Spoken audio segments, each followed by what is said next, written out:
The war in Iran continues to keep the Middle East, and indeed the world, on edge. In Washington, the president changes his mind on a daily basis. The Strait of Hormuz exists in a state of superflux, simultaneously open and closed. In Lebanon, Israel's ceasefire continues to kill scores of people as the Netanyahu government appears to reach out with one hand and strike down with the other. In the Gulf, the assessments begin, determining what has been damaged and what the final bill will be, both financially and diplomatically. That is, assuming that the war will not return. These are the headlines, but turn a few pages and there's another story that has been sowing strife and misery for years, and while attention is elsewhere, has been ramping up in both ferocity and brutality. Settlers attacked the school and began firing live ammunition at it. The army then immediately joined them, opening fire as we were trying to evacuate the students. Jihad was killed while attempting to get his brothers, cousins, and other students out. He was shot by settlers in the army, who also fired tear gas and stun grenades. The occupied West Bank is under attack.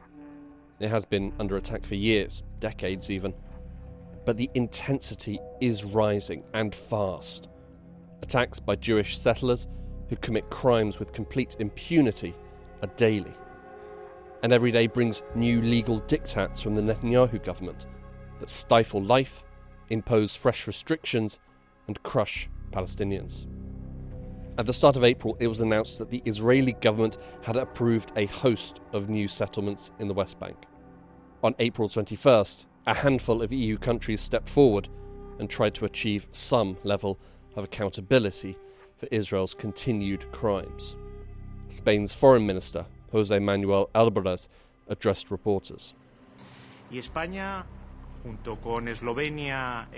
Spain, together with Slovenia and Ireland, has requested that today there be a discussion and debate on the suspension of the association agreement between the European Union and Israel, based on Article 2, which states that the European Union can only have a relationship with Israel on the basis of respect for human rights. This week, what is happening in the West Bank? How is Israel creating the conditions for annexation? What is the EU Association Agreement? And is the tide in Europe moving against Israel's dream of a West Bank takeover? My name is Hugo Goodridge, and you're listening to The New Arab Voice.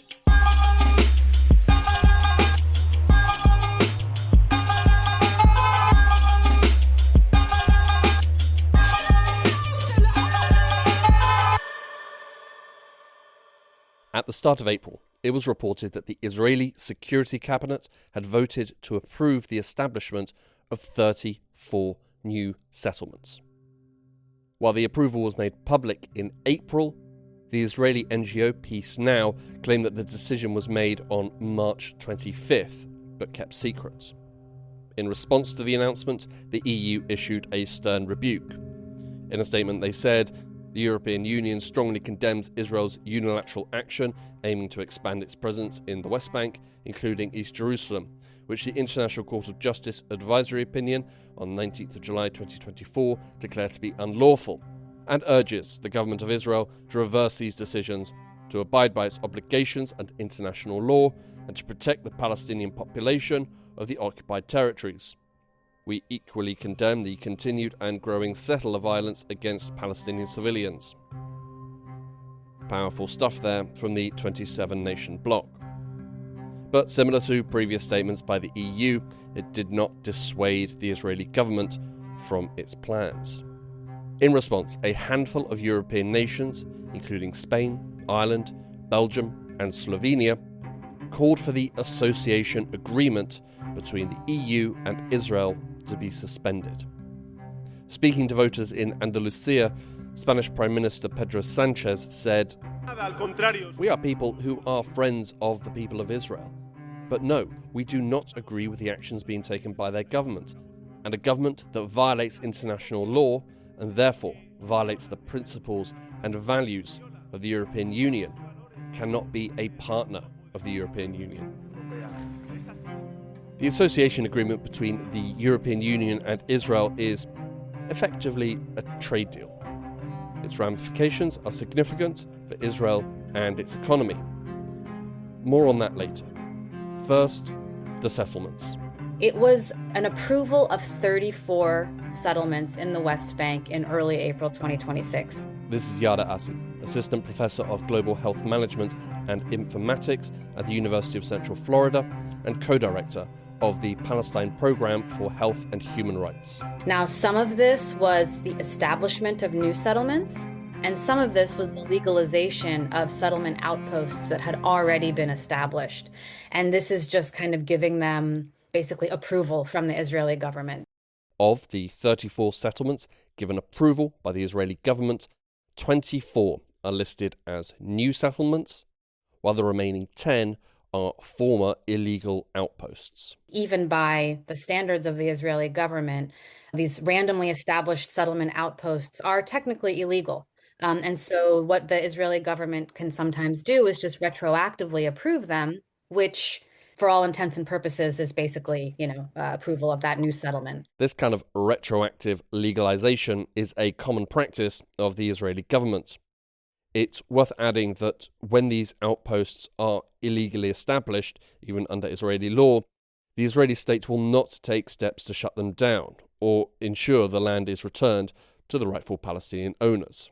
The establishment of these 34 new settlements is a blow to the Palestinians in their struggle against the illegal settler movement. It's a struggle that the Palestinians of the West Bank have been facing for many years, but also one that is getting worse. This is the largest number of settlements approved at once, according to reports. And since late 2022, we've seen this expansion policy that has seen over that time 103 settlements approved. So the 34 new settlements from April is nearly 6 times the number that we've seen since the Oslo Accords. So this is a continuation of a policy that the Israeli government has taken in earnest over the past 4-ish years, but this is a exponential increase, even by that measure. So we're seeing this kind of settlement contingent of the Israeli government now, which has multiple ministers and positions of power that live in settlements. This is a real acknowledgement by them that the settlement expansion is a central part of this government's goals. As the number of illegal settlements in the West Bank has risen, so too has the number of settlers. With these settlers comes settler violence. So settlement violence or settler violence has always been a thing. This has always, since this, since Oslo, since I was a child, I remember that there would be, some roads that you knew just not to travel certain times of days, or you would see groups of settlers on the side of roads, waving flags, singing songs. This has always existed, but we have absolutely seen an unprecedented increase in settler violence in the past few years. The West Bank is not a big place, and the new settlements are getting squeezed into land which is already inhabited, pushing hostile, armed settlers closer and closer to Palestinian homes and land. So when you're seeing so many new settlements being built and being expanded, the result of that is that they are getting closer and closer to Palestinian roads, Palestinian cities and towns. And so this just increases the ability for settlers to leave their area, come down to the roads where they know Palestinians drive, or directly enter villages or cities and be violent, either towards people or by uprooting trees, killing livestock. We've seen reports of that, dumping sewage and trash, and of course, violence. And the number of reported incidents is rising. Within just the first 3 months of 2026, we have seen more displacement due to settler violence, settler raids, and settlers occupying people's homes than we saw in all of 2025. It's April? So we're not even halfway through the year, and we've seen more displacement due to settler violence than we saw all of last year. And last year itself was an unprecedented year. So the UN tells us that as of this month, we're seeing an average of 6 to 7 attacks daily. And this is attacks that are reported.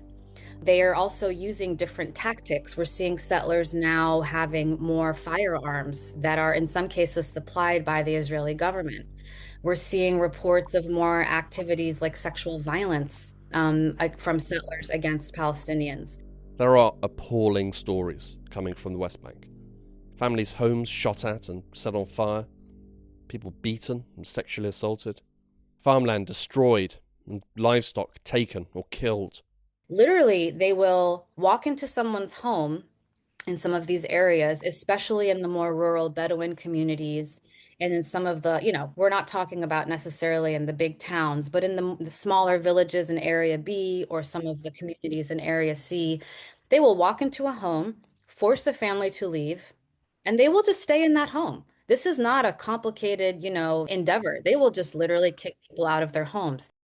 We could pick out individual stories of horror and abuses, but settler violence isn't really about individual stories. It's a story of abuses that are widespread and systematic. This isn't just violence against a person. It's violence against an entire people. So they are approving settlements both in ways to fracture and fragment the West Bank, and they are utilizing this settler violence to further, push Palestinians, especially out of areas B and C. They're not just taking homes now, they're taking people's farms, they're taking people's infrastructure, they're taking wells, they're taking, so this is a concerted effort that it's not just violence for violence's sake, as I think sometimes people might assume. I mean, of course, there is that aspect of it, but it is a systematic violence with the explicit purpose to kick Palestinians off land and take that land. And so we have to see it in that framing, right? It is violence, but it is also violence with a political purpose. To add insult to the injury of settler violence, these crimes are committed with impunity. Almost no settler has been held accountable for violence. I think Yesh Din, which is an Israeli NGO, reports that only 2% of investigations into settler violence result in indictments. And that is when there's investigations. How many incidents like this happen and absolutely nothing is investigated? Israel has failed to convict a single settler for killing Palestinians since 2020. One thing that advocates for Palestinians and Palestinians have long, I think, suffered from is that the international community, quote unquote, whatever that means at this point, they are unwilling to make to recognize the implicit endorsement of some of these actions, right? It's always when we see soldiers in the Gaza Strip doing something that is so, overt or so despicable or just, so inhumane through photos, through videos, through testimonies from the soldiers, they're bad apples. They are exceptions, right? Those are radicals. They are not representative of the military. And we see the same thing with settlers. They are, that's how they are talked about. But when it happens over and over and over for months, years, and we see no effort to curtail it, and we are now at a time when it is more explicit, more violent than it ever has been, it's it's baffling that any well-intentioned person could not say that this is not endorsed by the state. Palestinians have little to no recourse when it comes to redress for violence committed against them by settlers. And increasingly, the violence is being facilitated by the Israeli army, who will ensure that violent settlers are escorted and protected by armed soldiers. As Palestinians face the ever-increasing encroachment of illegal settlements and the daily violence perpetrated by settlers, they are also being increasingly targeted by Israeli courts and the Israeli legal system. So, earlier this year, Israel repealed a restriction on selling land in the West Bank to non-Palestinians, which makes it easier for Israeli citizens to buy land. And then also, Israel has other tactics like deeming land archaeological sites, like they've done with Sebastia near Nablus, or military zones. This is the This is the same tactic that they've used to deem half of Gaza off limits to Palestinians. They will just say, this swath of land is a military zone. This swath of land is an archaeological site. We need this land to build new settler-only roads. Again, the West Bank is very small. So all of these forces combined, even if they're difficult to quantify, the manifestation is quite obvious, which is Palestinians are getting shoved into smaller and smaller areas where they can live. You're seeing so many people leave the rural areas of the West Bank and have to move to family in cities like Nablus, like Ramallah. Previously, only individuals registered as living in the West Bank or companies registered in the West Bank could purchase land.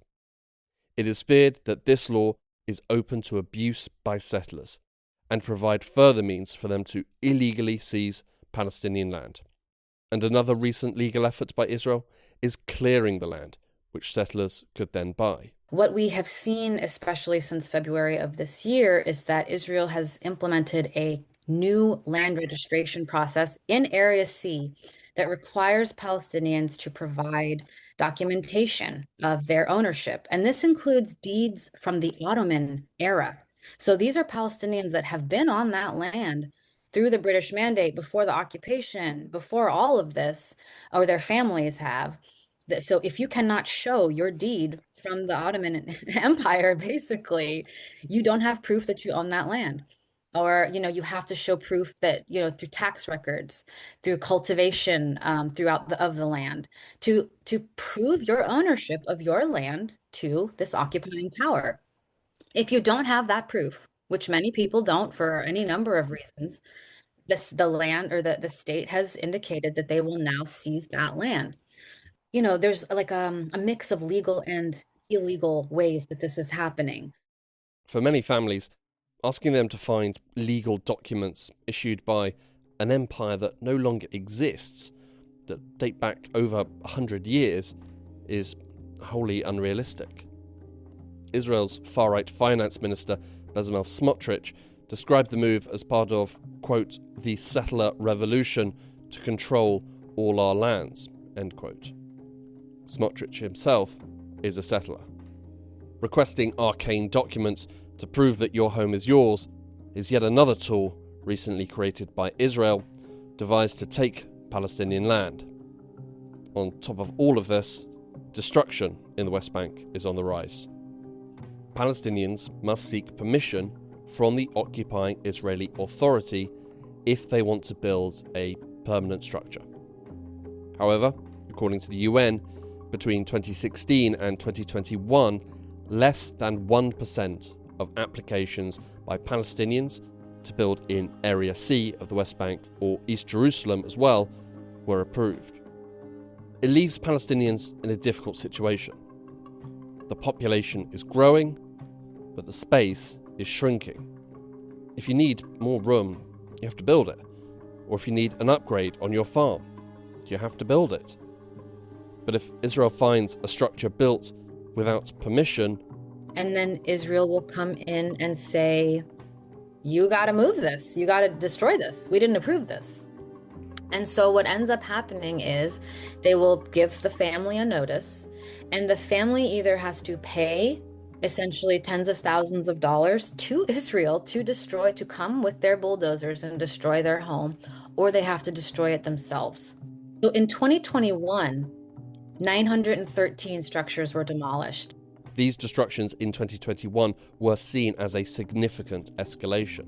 In 2024, 1,769 structures were demolished.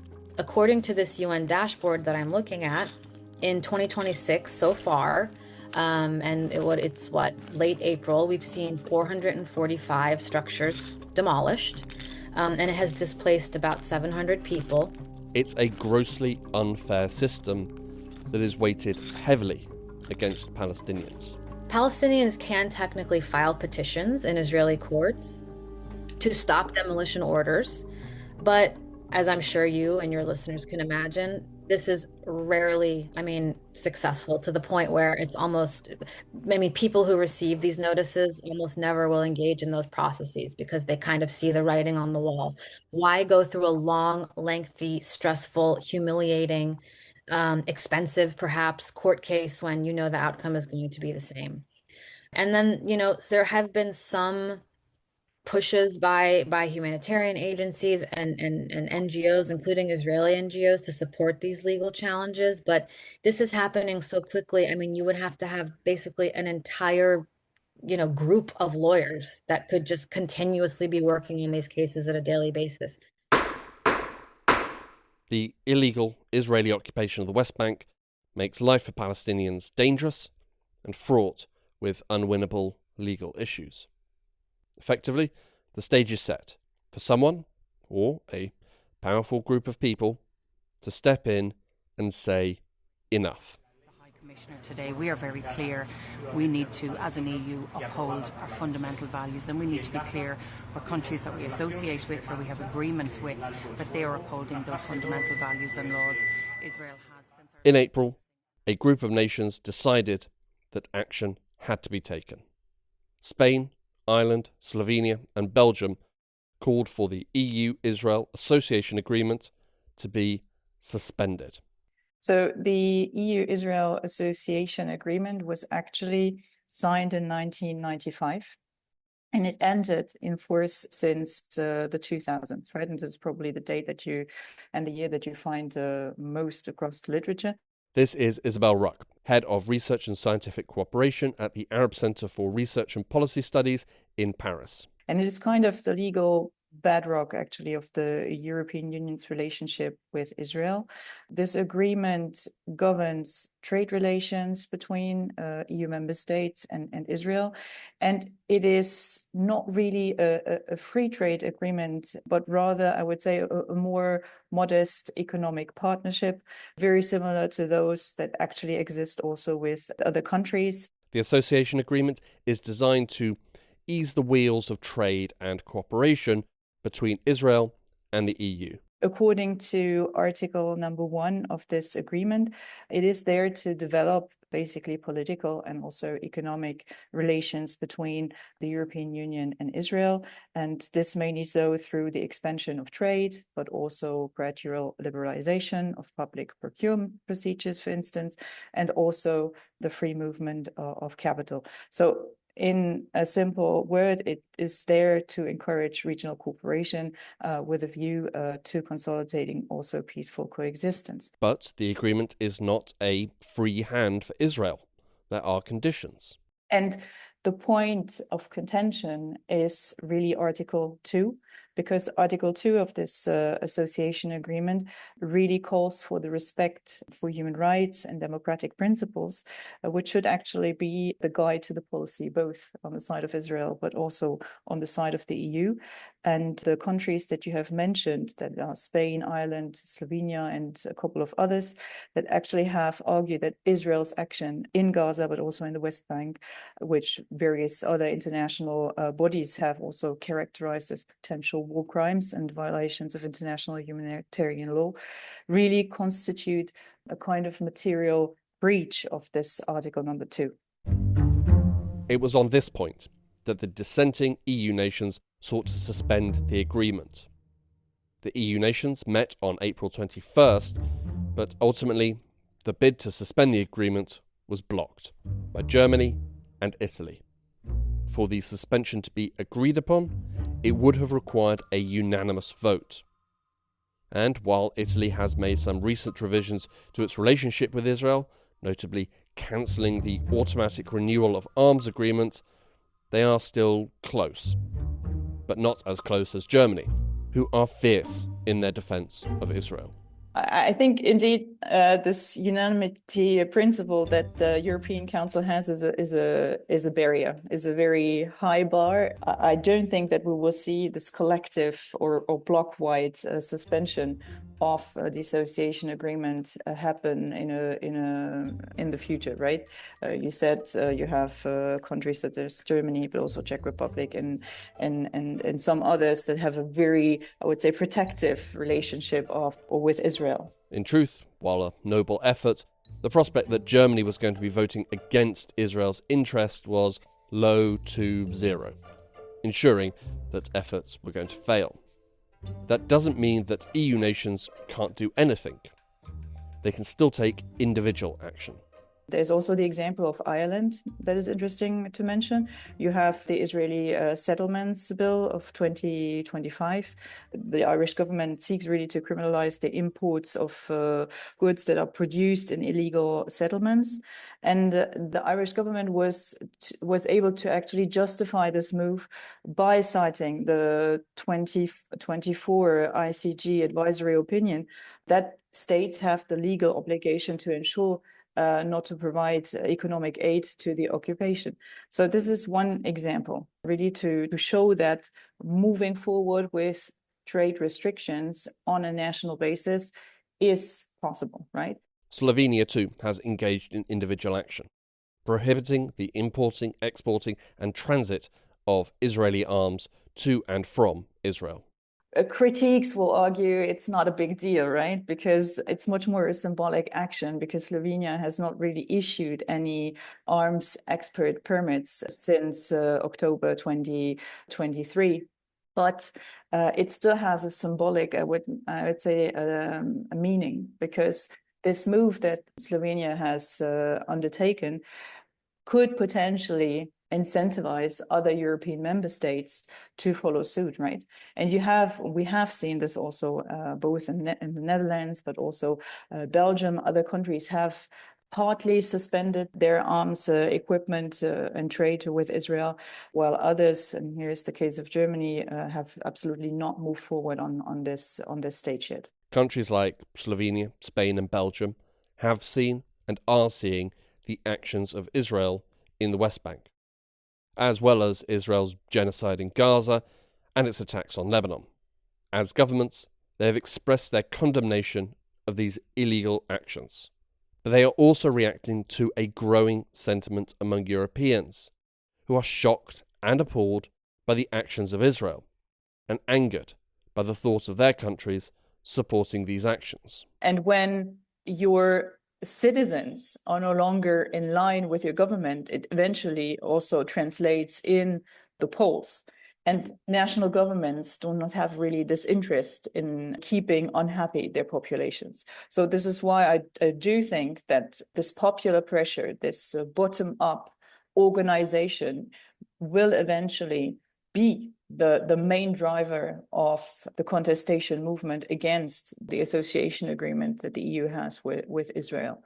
There is a legitimacy trap, right? And I think that the EU can't really ignore indefinitely the fact that you have more and more individuals actually that are not in line with the actions that are being taken in Brussels. A YouGov poll from June 2025 indicated that support for Israel was at a historic low in Western Europe. Fewer than 1 in 5 respondents across France, Germany, Italy, Spain and Denmark expressed a favourable view of Israel. And these growing sentiments were also seen in the response to a European citizen initiative, which calls on the EU to demand a full suspension of the EU-Israel Association Agreement in view of Israel's violations of human rights, and which so far has been signed by over 1 million people. There is a growing constituency inside Europe that wants action, but the actions that the EU is actually capable of delivering is diminishing. Say hello to the capability expectation gap. It's a concept that was coined by the British political scientist Christopher Hill in the early 1990s. What Hill was trying to do was to describe the distance between what the world and what the EU citizens expect from European institutions as, I would say, a global power, and what its internal and legal political structures actually allow the EU to do. So at the core, actually, of Christopher Hill's argument was that he considers that the European Union was actually being talked up by its own leaders and also by the international community as a major global power, as a major normative power, while the actual tools for this action actually remained limited and fragmented. Hill warned us that if this gap between the capability on the one hand and the expectations would grow too wide, this could eventually lead to what he calls public disillusionment, international irrelevance of the EU, and also more internal frictions and dissent that could actually arise. European nations know what happens when things are not normal. They know what happens when human rights and democratic principles are eroded. As an organisation, it wants to be normal, and it wants everyone else to be normal. In the case of the renegotiation of the EU association agreement with Israel, I really think that one of the key points that often is referred on is really this idea of Europe is this normative power, and this kind of normative power has completely vanished in this current setting, right? Because of this Article 2 that we have already talked upon, right? That the EU has signed, that Israel has signed, and which clearly states that the relation is built on the respect of human rights and on the respect of democratic principles. And that if the European Union was this normative power that it is supposed to present to the world, then it would actually need to take action in this sense and not violate its own principles. So there is where this kind of expectation steps in, because there is a high expectation that the EU will use its position as Israel's greatest trading partner to really exert pressure on the Israeli government. But while these expectations are very high, the EU's actually capability to change this legal relationship with Israel is kind of hamstrung by its own governance structures, right? And we have talked about this unanimity requirement. And of course, and this is where I would say Hill is right, these legal or these structural constraints that the EU has are now giving actually rise to those internal divisions and let the European Union, in the eyes of the world, really appear as ineffective, fragmented, and nothing more than a bunch actually of nation states that cannot come to consensus on a norm that they have actually all signed on, right? Today, the gap is big and growing. So how do you narrow it or bridge it? I think to bridge this gap at the time that we are talking will be very difficult, right? I only see two ways of doing so. The first one is simply to say that the European Union needs to respect and live up to its own norms. This is one way of bridging the gap. And the second one, but probably very difficult to go down this way, is to reconsider the voting system, to move away from this unanimity principle and move towards more qualified majority voting, where you would need only 15 out of the 25 member states to vote, but of course these member states would have to be representative of 65% of the European population, and this is where you said, of course, then you would need bigger countries and probably also Germany. And to what extent would Germany do this? That's a big question that I don't have the answer to, right? Discontent is growing among the population and even among lawmakers. But currently, the system means that changing the status quo is very difficult, and the EU's relationship looks here to stay. But why have the relationship in the first place? The EU is Israel's biggest trading partner. In 2024, 34.2% of Israel's imports came from the EU, and 28.8% of its exports went to Europe. but Israel only represents 0.8% of the EU's trade. It's the bloc's 31st largest trading partner. To lose this would be an economic dent to the EU, but a dent that, in all probability, could be buffed out. It's clear what Israel gets out of the deal: trade and diplomatic cover. But what's the EU getting out of this, apart from being tied to a genocidal apartheid regime? As Isabel Ruck puts it, there are few main areas beyond trade that bind the EU to Israel. In terms of innovation, integration, I think this is something that many people actually don't know about the EU and Israel. They really operate within a shared research and development ecosystem. You have European industrial giants such as Siemens, such as Airbus. They really utilize Israel as a I would say, high velocity laboratory, right? Especially for deep tech, for artificial intelligence now more and more as well. And Israel's status as also this non-EU associated country on the Europe's Horizon programs, which is actually the world's largest civil research fund, signifies also that the EU views Israeli intellectual capital as indispensable to its own technological sovereignty, right? So there's really a strong link on research, innovation that needs to be taken into consideration to better understand the relation between the EU and Israel. Technology. Israel and the EU share research and innovation, which helps boost the status of European tech brands worldwide. Also, intelligence. You have, I would say, a high asymmetry intelligence sharing here, because Israel is definitely the country that offers most of its intelligence data for Europe.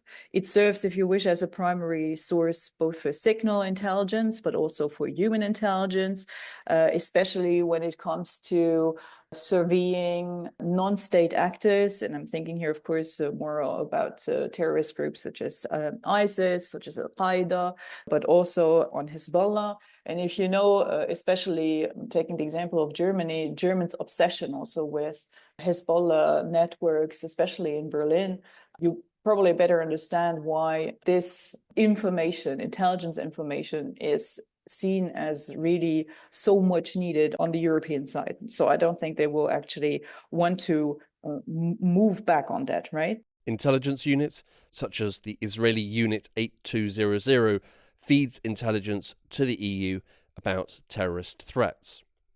For Europe, this is worth keeping Israel around for. On top of these security considerations, there is energy security. I would say Israel offers for Europe here a way to distance itself a little bit from maybe the US, but also from Russia, especially with the project of the Eastern Mediterranean corridor. So, for instance, you have projects such as the EastMed pipeline, but also the Euro-Asia interconnector, which on the energy side of things really try to integrate the Leviathan gas field, which is in front of Israel and Lebanon, into the European energy grid. And you also have another big project that is currently in the making, which is the IMEC, so the India, Middle East, Europe economic corridor, where Israel is basically also a kind of a nodal point in this project, and more specifically the port of Haifa. The IMEC is effectively a grand trade route and economic integration agreement.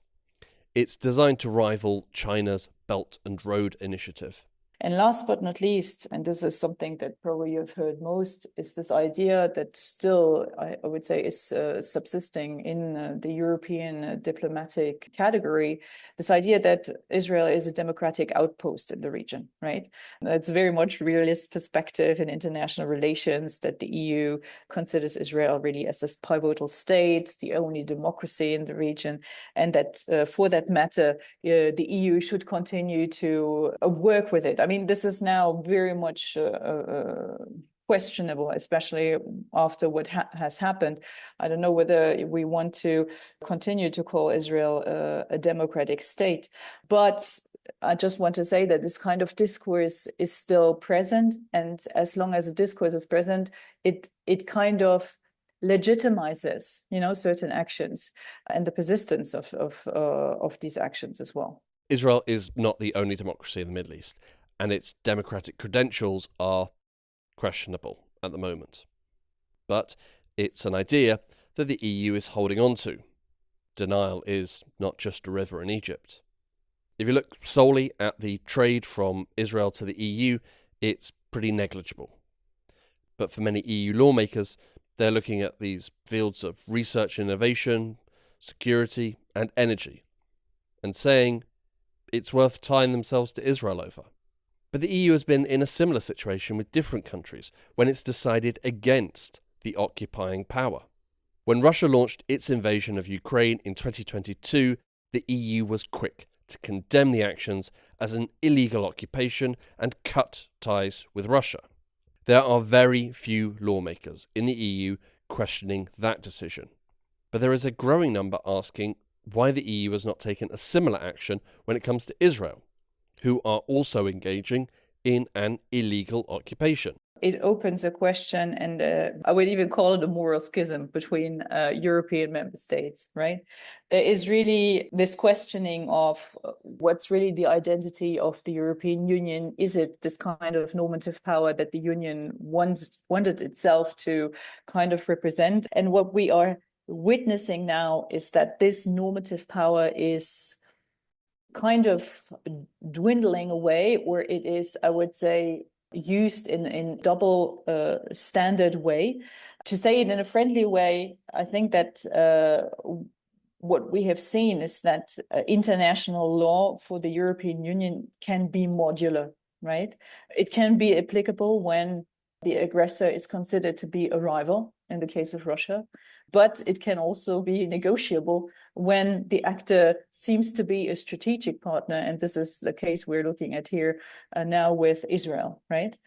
This has really opened the question of double standards, and it has clearly marked also the European public opinion. This is probably a long-term brand mark for the European Union as well, because what we have seen, for instance, in George W. Bush's decision to invade Iraq, the international public opinion has really shown that this was not followed suit, that it was something illegal.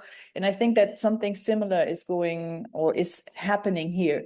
The public opinion really has declared, right? And you see this also through the protest movements that we had with students.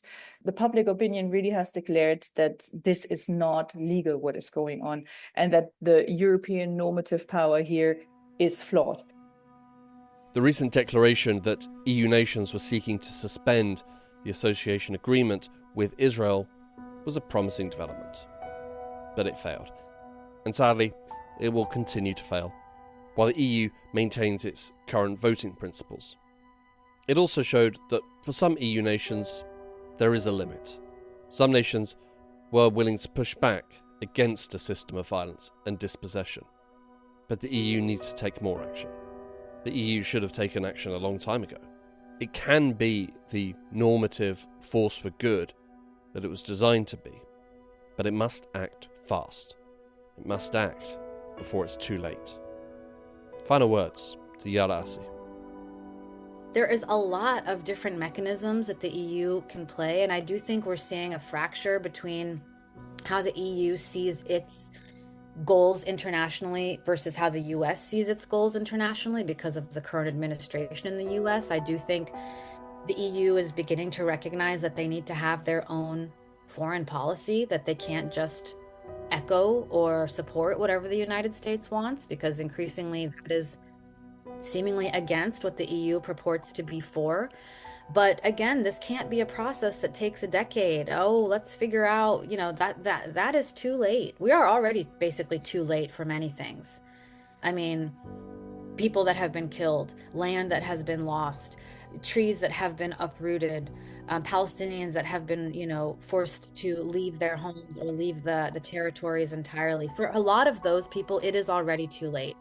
It is a system, and I think too often we're seeing each piece of that system a siloed discussion. Settler violence is the topic, but it's not just about the violence. Look at everything else that is happening. This is a full picture of de facto annexation, ethnic cleansing, mass displacement, forced displacement. If this continues at this pace, in 5 years, 10 years, as a Palestinian, I am terrified to think about what will be left for us if there's no intervention. And it seems like nothing is coming.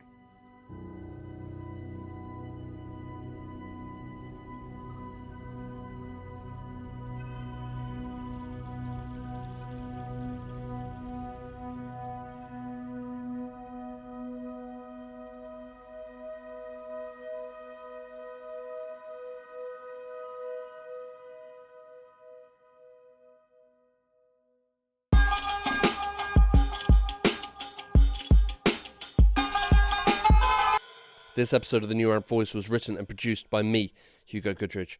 Our theme music was by Omar Al-Phil. The New Arab Voice will be back with a new episode shortly. Don't forget to subscribe to get notified for when a new episode drops.